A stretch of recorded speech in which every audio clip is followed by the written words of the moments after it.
In this video, I'm going to talk just for a minute about doing front shocks on a 1985 Chevy C20 square body.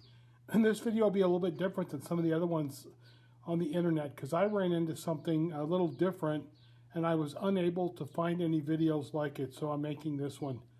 So in the videos that I watched before I did this, and honestly I wasn't even really planning on watching a video until I started doing this. And I realized that my shocks, first of all, on this 85 C20, I believe are original. They've never been changed. The reason I know that is my dad bought this truck new in 85. And I asked him and he said no. It's got pretty low miles on it, so I guess it does kind of make sense that he never changed them. But it was a truck that sat outside.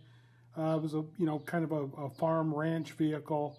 And he did drive it on the roads some, and there's actually a little bit of corrosion. It's not bad, but there's a little bit. But basically, these shocks and the attachments, the fasteners, are pretty corroded. But at any rate, a lot of these other YouTube videos that I've seen, they talk about, first of all, the bottom attachment point here, which is a no-brainer. It's a bolt that takes a 3/4 inch wrench on each side. I've seen some guys say 19 millimeter, but I don't think that's accurate. I pulled mine out and I ran it through my thread identifier. Mine was definitely an SAE. It was not metric, and it was 3/4. I ended up throwing those bolts away. They were really bad and got some new bolts, but that's a no-brainer. You'll see it. You need a 3/4 inch wrench, or I guess a 19 mil does fit, and then of course 19 mil or 3/4 inch. I used a impact, but you could probably get away with using a big ratchet if it wasn't real corroded. Mine was. But let's talk about up here because this is where it gets weird. So in the other videos that folks have posted, this looks quite different. They show a nut here on the end of this shock, at the top of the shock, that they just, they turn that nut off and they pull this shock off of that shaft. So the way this one, and I think this, like I said, this is factory, this is the way it came. There's a large nut, 15/16 nut on the inside of the frame.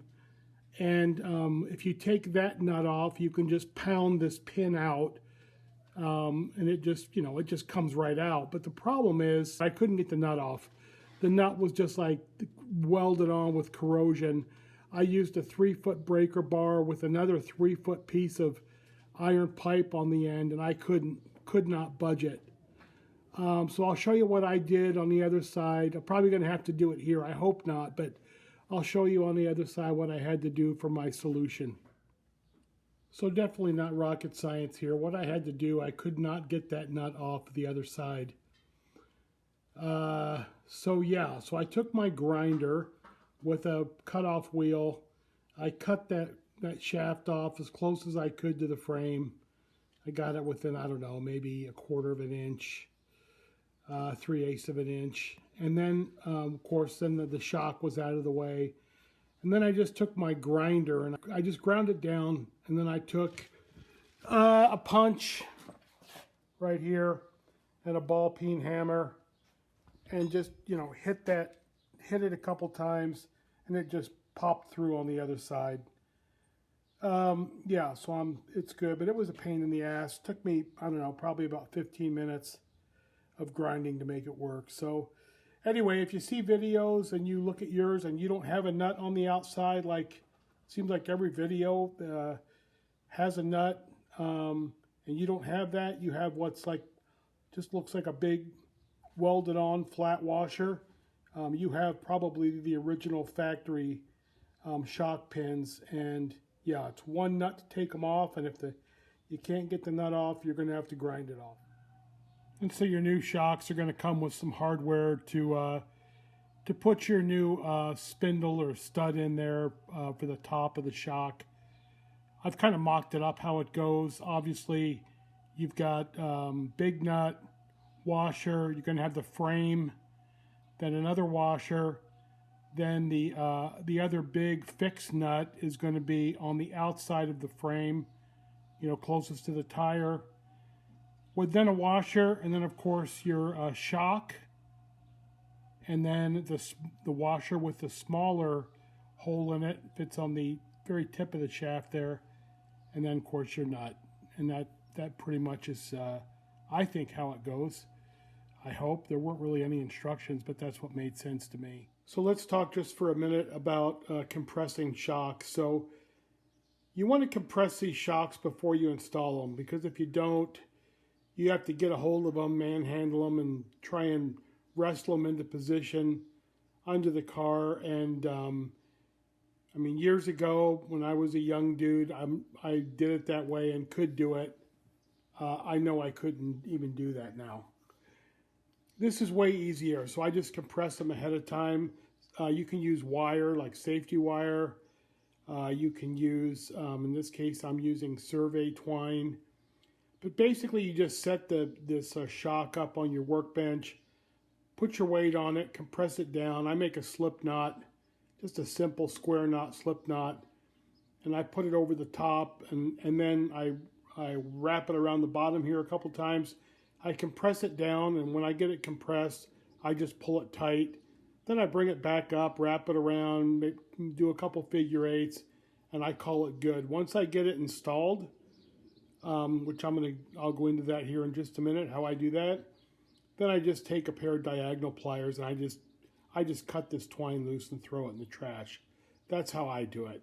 I think it's easier than using wire, and I don't care if I just throw this away. It doesn't matter. I don't need to reclaim it. So anyway, that's how you compress a shock.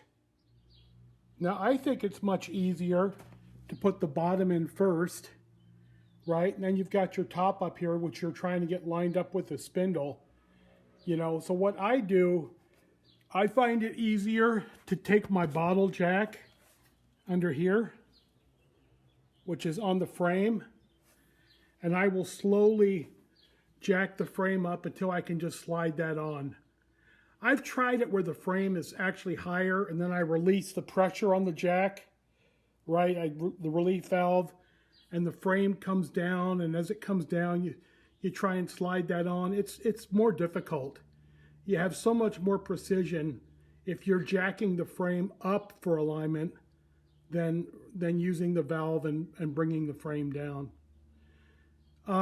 So anyway, yeah, so that's what I did. I just jacked it up. I was pretty close. I think I had to maybe, you know, pump it 4 or 5 times.